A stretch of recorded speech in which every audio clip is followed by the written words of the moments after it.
Ya Nabi salam alaika, ya Rasul salam alaika.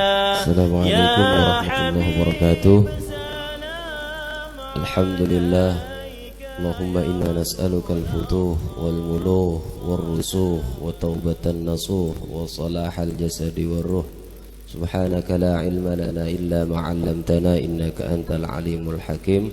Yang sama-sama kita hormati, cintai guru kita Sayyidil Walid Ki Haji Munawwir Asli mata'alallah bituli hayati wa ulumih. Mudah-mudahan beliau senantiasa diberikan kesehatan, istiqomah di jalan Allah Subhanahu wa ta'ala. Amin. Ini saya ditembak nih, nggak tahu, suruh ngajar ini. Jamaah hadirin yang dimuliakan Allah Subhanahu wa ta'ala, hadis ke-607 ya. Nabi sallallahu alaihi wasallam bersabda, da'uni ma taraktukum. Itu ya. Tinggalkanlah aku ma taraktukum, perkara yang telah aku tinggalkan kepada kalian. Fa innama, karena sesungguhnya ahlaka man kana qablakum, orang yang rusak celaka sebelum kalian, su'aluhum, karena banyak tanya, waqtilafu anbiyaihim, dan karena berbeda dengan nabi-nabi mereka. Fa idza nahaitukum, apabila aku larang kepada kalian, an syai'in, dari sesuatu, fajtanibuh, maka tinggalkanlah. Wa idza amartukum, dan apabila aku perintahkan kepada kalian, bisyai'in, dengan sesuatu, fa'tu minhu mastata'tum, maka kerjakan semampu kalian. Rawahu Syaikhani, hadis riwayat Bukhari Muslim. Jamaah Majlis Ta'lim Al-Munawwir yang kami muliakan, bapak-bapak, ibu-ibu, jamaah sekalian, pada hadis ini kita akan mempelajari tentang Nabi melarang kita untuk banyak tanya. Sebab kebanyakan nanya bisa jadi seseorang akan celaka pada pertanyaan tersebut. Dalam surah Al-Baqarah ada kisah Bani Israel, bagaimana mereka bertanya kepada Nabi Musa tentang sapinya modelnya kayak gimana. Jadi ayat tentang masalah sapi, Baqaratun artinya apa, Bu? Baqaratun artinya apa, Bu? Baqaratun artinya apa, Pak? Sapi. Surah kedua dalam Al-Quran, surah Baqarah, artinya sapi. Kenapa surah ini disebut surah Baqarah? Karena surah ini mengkisahkan tentang sapi. Dulu di zaman Nabi Musa ada orang mati terbunuh, nggak ketahuan siapa yang bunuh, nggak ketahuan siapa yang bunuh, nggak bisa nuduh sana nuduh sini, karena orang yang menuduh terhadap pembunuhan kepada satu orang tanpa mendatangkan saksi itu kembali kisosnya kepada yang menuduh. Sebab itu nggak ketahuan siapa yang menuduh, nih orang pada nanya sama Nabi Musa, gimana caranya biar tahu supaya ketahuan pelakunya, pembunuh orang yang sudah terbunuh ini. Biasa yang namanya kiai, yang namanya ulama, yang namanya nabi dari zaman dulu itu kudu serba bisa. Bisa ceramah, bisa baca kitab. Kalau ada yang datang dari masyarakat kemudian kesurupan anaknya, kudu bisa sembur juga. Ini namanya kiai sembur. Terkadang kiai juga dituntut untuk bisa politik. Begitu pula dengan Nabi Musa, di zamannya Nabi Musa dituntut, ada pengaduan masyarakat, nih bagaimana nih, siapa yang bunuh nih, supaya kita tahu siapa yang bunuh bagaimana. Kata Nabi Musa, lu potong sapi, dartu sapi, ngasih tahu, nunjukin siapa yang ngebunuh. Sapinya sapi sakti, sapi Madura apa itu. Nah Bani Israel ini nanya, sapinya model gimana, sapinya bentuknya kayak gimana, laki apa perempuan, warnanya coklat apa putih, apa hitam, apa yang lainnya sebagainya. Ini ditanya. Nah pertanyaan ini justru malah mempersulit bagi mereka. Kalau udah Nabi kasih tahu potong sapi, cukup potong. Mau sapi yang kecil, mau sapi lemosid, mau sapi Jepara, mau sapi Bali, mau sapi mau lagi jonggol. Udah jangan makai ditanya bagaimana bentuknya, sapi dari mana, warnanya kayak gimana. Akhirnya intubdalakum la tas'alu an asya'a intubdalakum tasukum. Jangan pernah bertanya kepada perkara yang udah jelas, karena kalau ditanya maka bisa mencelakakan, justru menampakkan kebodohan kalian. Sulit mempersulit. Nah kata Nabi, da'uni ma taraktukum, tinggalin yang aku nggak pernah kerjain. Jangan pernah banyak nanya soal-soal masalah yang sudah saya nggak syariatin, nggak saya kerjain. Ini jangan dibanyak tanya. Ini karena apa? Karena orang yang celaka di zaman nabi-nabi terdahulu karena banyak yang nanya. Akhirnya mereka bertanya dengan kesulitan, penuh syarat bagaimana sapi yang harusnya kita cari, sulit mereka nemuinnya, nggak ketemu. Nah inilah fa innama halaka man kana qablakum, karena celakanya orang yang sebelum zaman Nabi itu karena banyak nanya. Benar katanya kan miftahus as-su'al miftahul ilm, bertanya itu adalah kuncinya ilmu. Betul, tapi kalau terlalu banyak nanya, ini namanya malu-maluin. Malu bertanya sesat di jalan, banyak nanya nyusahin orang lain. Nah ini yang dilakukan Bani Israel dulu, sering banyak bertanya sehingga Nabi mempertegas, kalau kalian banyak nanya ini malah bikin soal. Dulu juga Nabi Muhammad SAW ini ngapa sholat tarawehnya di rumah. Nabi Muhammad sholat tarawehnya di mana? Di rumah. Nih pakai buat dalil yang suka di masjid nggak kelihatan taraweh.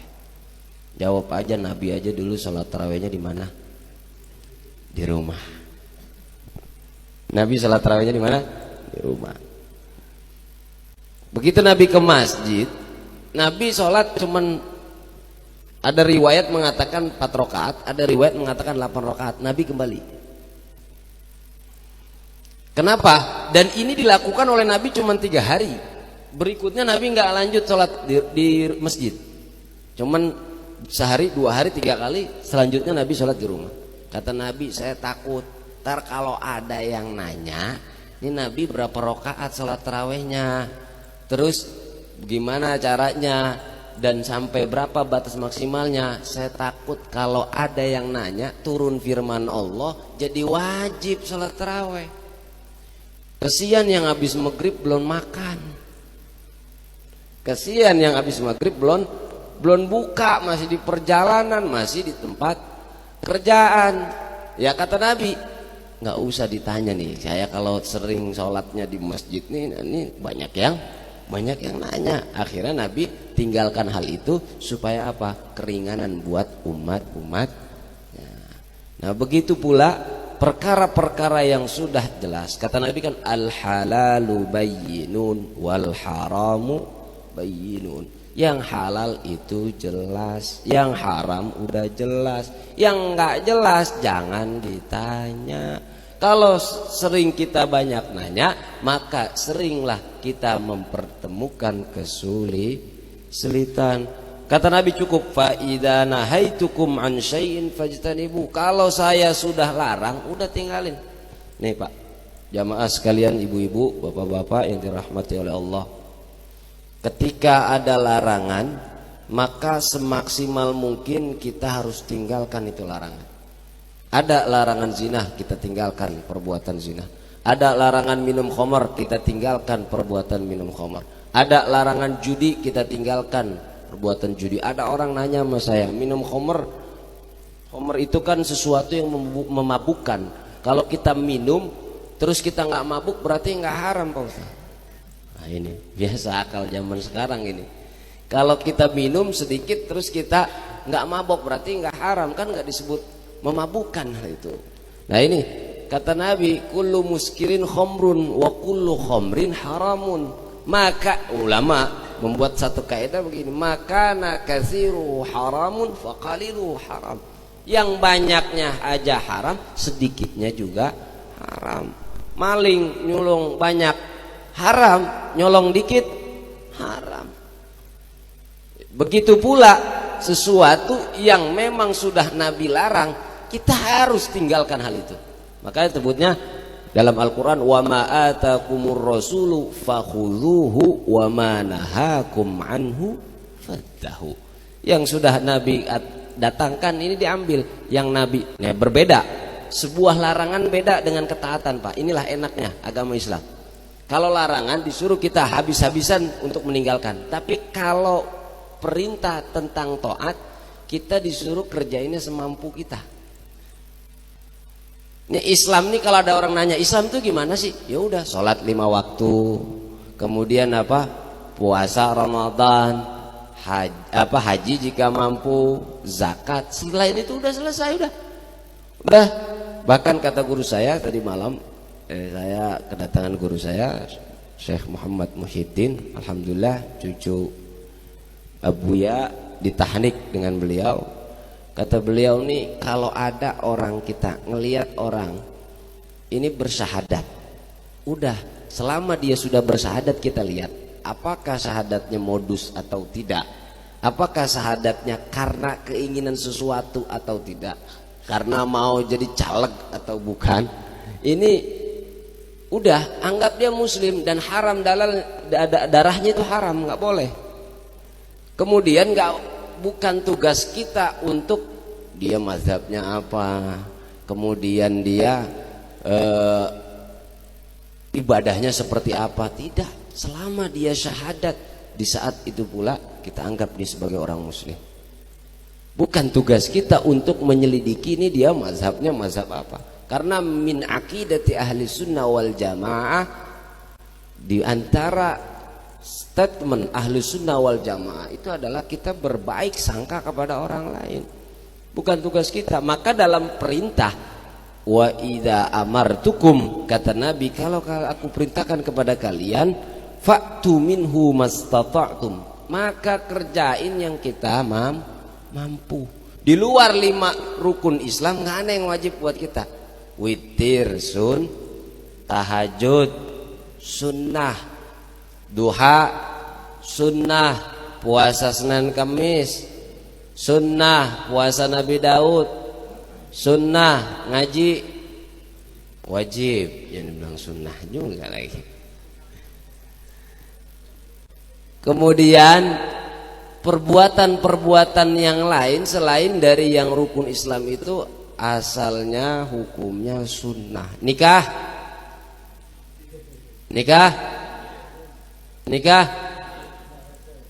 Ustaz Eman jawabnya wajib ini. Nikah apa Bu? Sunnah. Nikah ada 5 hukumnya. Bisa jadi wajib bagi orang yang udah nggak tahan syahwatnya. Jika ia tinggalkan perkara nikah, maka dia jatuh ke lubang zina. Ini wajib nih yang begini. Syahwatnya gede, asal nggak boleh ngelihat yang mulus dikit, setrumannya udah kenceng aja. Yang begini ini buru-buru dah jorogin, Karena apa? Takut kuda aja jembat ntar lagi. Ini yang begini wajib hukumnya. Kalau seandainya dia mampu, wajib hukumnya yang begini.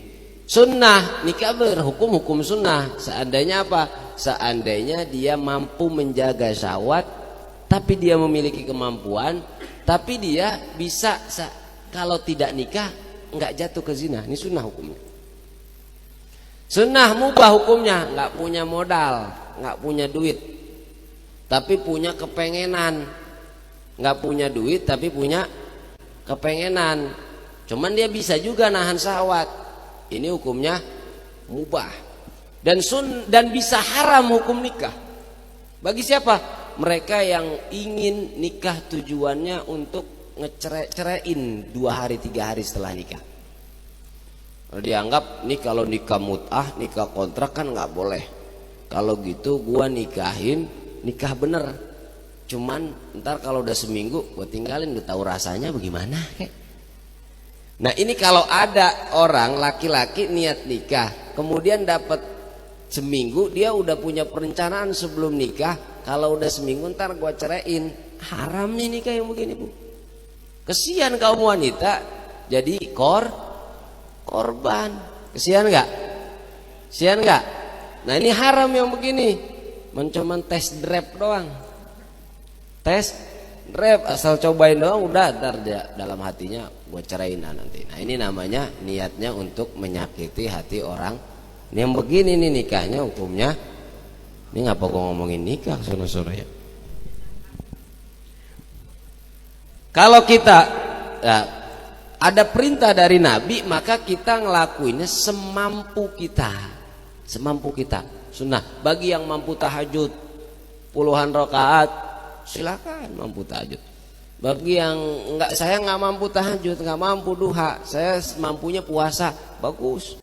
Saya nggak mampu puasa, nggak mampu tahajud, nggak mampu duha, nggak mampu pekerjaan ibadah sunnah yang lainnya, ya senyum aja senyum aja pokoknya. Senyum juga Bu, senyum ibadah. Yang penting ada lawan senyumnya. Nah, kalau senyum sendiri-sendiri itu bukan ibadah. Gila itu namanya. Yang penting ada lawan senyumnya. Tabassumuka fi wajhi akhika. Jangan diremehin gara-gara kita bersenyum kepada orang ini bisa menjadikan lantaran pintu masuk ke dalam surganya Allah. La tahqiranna minal ma'rufi syai'a walau antalqa wajhaka bitalqin. Jangan pernah kita remehin suatu perbuatan yang ma'ruf sedikit pun, karena bisa jadi itu menjadi jembatan kita masuk ke dalam surga. Kenal Imam Abi Daud? Kenal nggak Imam Abi Daud? Punya kitab namanya Sunan Abi Daud. Sunan Abi Daud. Ini ulama, kiai, karangannya banyak. Tulisan hadisnya menjadi kitab yang termasuk kitab mu'tabarah. Tapi jangan dikira dia masuk ilmu gara-gara ilmu, bukan. Masuk surga gara-gara ilmu, bukan. Dia masuk surga gara-gara rajin sujud, bukan. Dia dimuliakan Allah di akhirat gara-gara, bukan. Puasa sunnah, bukan. Ternyata ketika meninggal dunia, beliau ini dimimpikan oleh sahabat-sahabatnya. Gimana keadaan antum di sana? Saya alhamdulillah dimuliakan oleh Allah, ditempatkan di surga yang mulia. Kok bisa masuk surga yang mulia bersama para nabi? Nah ini, saya dulu itu pernah naik kapal laut. Begitu saya naik kapal laut, saya berserta kawan-kawan saya di tengah-tengah lautan. Ini saya dengar ada di pojokan orang yang lagi bersin. Bangkis gimana bangkis? Ada yang suaranya Hasyim, ada yang nggak ada suaranya. Bangkis lah, bersin pokoknya. Begitu saya dengar orang bersin, dia ngucapin alhamdulillah. Ini orang yang di atas perahu yang lain lagi bangkis ngucapin alhamdulillah. Buru-buru dia turun dari kapal laut yang dia tumpangin itu, kemudian dia nyewa kapal lain buat ngejar untuk ngejawab orang yang bangkis tuh. Apa jawaban orang Bangkis? Yarhamukal Allah. Kalau laki-laki, kalau perempuan yarhamillah. Terus yang dengerin lagi yang Bangkis jawabnya yahdikumullahu wa yuslihu balakum. Yang dengerin lagi jawabnya ya sudahlah. Begitu didengar, dia langsung nyewa kapal 2 dirham saat itu. Ya, 2 dirham. 1 dirham 2,7 gram. 1 dirham 2,7 gram. Kalau 2 dirham berarti Pak, berapa kira? 5,4. Berapa duit? Ketahuan lu, bini lu jarang dibeliin emas ya. Sekian dah pokoknya. Dia berangkat nih, nyewa nih di tengah, padahal udah kapalnya udah di tengah-tengah itu. Dia sewa, dia berhentiin kapal yang lain untuk mengejar orang yang lagi bangkis dan ngucapin alhamdulillah, dan niatnya cuman mau jawab yarhamukallah. Udah itu doang. Nyewa kapal, balik lagi ke kapal dia yang semula. Udah dia balik lagi karena dia mendengar. Nah, dalam mimpi kawan-kawannya dia jawab, inilah penyebab saya dimuliakan oleh Allah dan diangkat derajat saya di surga yang terbaik oleh Allah, gara-gara saya cuman jawab bangkisnya. Nah, ini pulang dari sini cari tetangga yang bangkis. Kalau dia bangkis, lu gedor aja pintunya. Melihat dulu ada lakinya apa enggak. Ya, ini cuman jawab seperti ini. Bahkan Imam Ghazali radhiyallahu anhu wa ardah, rahimahullah taala rahmatan wasi'ah. Imam Ghazali sahib Ihya yang punya kitab Ihya Ulumuddin. Imam Ghazali itu bilang begini, ketika dimimpikan juga udah meninggal dunia, bagaimana keadaan antum di sana? Kata Imam Ghazali, saya dimuliakan oleh Allah. Karena apa? Antum seorang ulama, antum seorang rektor. Imam Ghazali itu dulu rektor Universitas An-Nizamiyah, tapi rektor yang mengundurkan diri dari kerektoran itu Imam Ghazali. Kenapa? Karena beliau pikir kalau hidupnya begini-begini aja, saya ngantor pulang nih, kayaknya nggak ada faedahnya hidup saya nih, kurang faedah. Dia punya hati kerentak begitu. Akhirnya apa? Dia menyendiri, ngajuin mundur dari rektor An-Nizamiyah ke gunung, betapa di gunung, uzlah di gunung, ya, kemudian berzikir dan mendekatkan diri kepada Allah Subhanahu wa taala. Karyanya banyak dalam fikih, ya, banyak dalam hadis, banyak, kemudian dalam tasawuf apalagi. Beliau ini ketika sudah meninggal dunia, kawan-kawannya juga mimpi. Kenapa ente dimuliain sama Allah di surga? Kata Imam Ghazali, dulu waktu saya belajar ini ada laler jatuh ke tempat tinta saya. Ini kan orang dulu kalau mau nulis itu apa?